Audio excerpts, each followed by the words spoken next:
muda dikepung pinjol.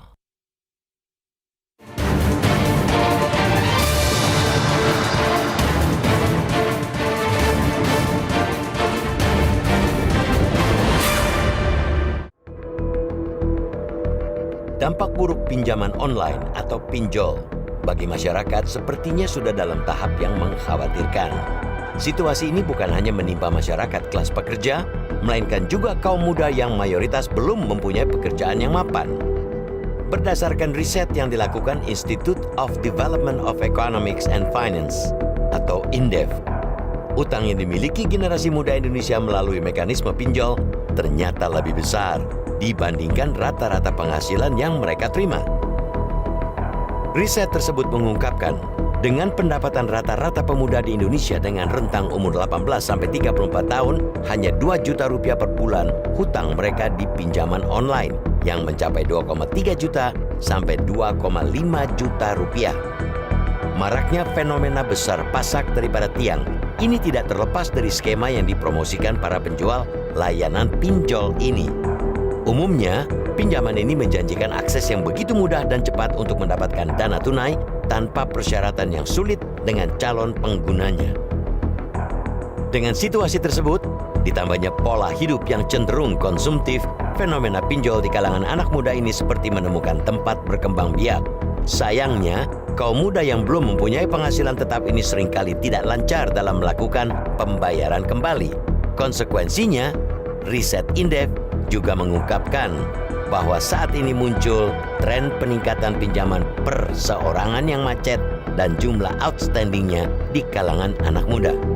Fenomena macetnya pembayaran produk pinjaman pinjol atau buy now pay later atau pay later di kalangan muda ini tidak hanya terjadi di Indonesia saja, melainkan juga di seluruh dunia. Banyak kalangan menyebutkan terlilitnya kaum muda dan juga tentunya kelas pekerja dengan utang yang ditawarkan melalui platform pinjol ini tidak terlepas dari ketidaktahuan mereka. Walaupun merupakan hal yang lumrah dan sah-sah saja untuk dilakukan, publik harus sadar bahwa pinjaman merupakan sesuatu yang harus dibayar. Artinya, setiap peminjam harus tahu akan kemampuannya dalam membayar. Banyak kaum muda bahkan dari kalangan intelektual pun seringkali kurang sadar mengenai hal ini. Mereka baru sadar bahayanya pinjol ketika terlilit utang begitu dalam di luar kemampuan bayarnya. Publik tentu masih ingat ketika ratusan mahasiswa di salah satu kampus ternama di Bogor terjebak utang di 4 platform pinjol. Walaupun sebagian terjadi akibat penipuan, kasus itu cukup mengejutkan karena menimpa kaum muda yang tingkat intelektualnya relatif tinggi. Celakanya, menurut INDEF, merebaknya pinjol di kalangan anak muda memiliki relevansi dengan maraknya judi online. Data dari Pusat Pelaporan dan Analisis Transaksi Keuangan atau PPATK menunjukkan adanya transaksi mencurigakan yang terkait dengan perjudian sebesar 11,84% dari total 94.000 laporan pada tahun 2022. Angka ini mengalami peningkatan signifikan dibandingkan tahun 2020 yang hanya sebesar 1,6% dari 68.000 laporan. Artinya, dari tahun 2020 hingga 2022, laporan terkait perjudian meningkat sekitar 10 kali lipat. Hubungan antara judi online dan pinjaman online, kata INDEF, sangat erat. Terutama jika melihat nominal transaksi judi online yang mencapai 69,6 triliun rupiah dari 69,9 juta transaksi yang dianalisis oleh PPATK pada tahun 2022.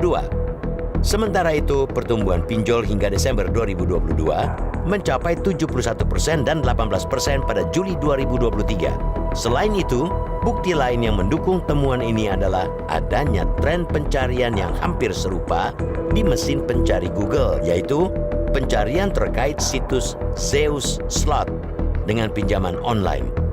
Dari tahun 2021 hingga akhir 2022, terdapat peningkatan pencarian kata kunci terkait Zeus Slot dan pinjaman online. Mengingat situasinya sudah mencemaskan, sebaiknya pemerintah melalui Otoritas Jasa Keuangan atau OJK tak henti-hentinya melakukan sosialisasi secara masif kepada masyarakat, khususnya anak muda, mengenai baik buruknya platform pinjol ini. Apalagi sudah cukup banyak berseliweran platform pinjol ilegal yang bunganya begitu tinggi dan membahayakan. Anak muda harus benar-benar mempertimbangkan risiko sebelum memutuskan untuk menjadi tender di suatu pinjol. Pinjaman bisa menjadi bermanfaat apabila paham kemampuan bayar dan konsekuensinya. Terkait masifnya judi online, kita patut mengapresiasi Menteri Komunikasi dan Informatika, Budi Aris Setiadi, yang memerintahkan jajaran kementeriannya untuk menyapu bersih judi online dalam waktu sepekan.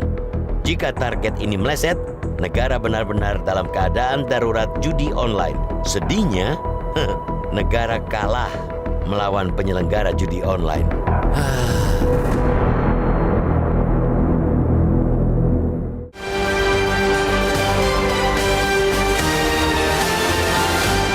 Jelajahi cara baru mendapatkan informasi. Download Metro TV Extend sekarang.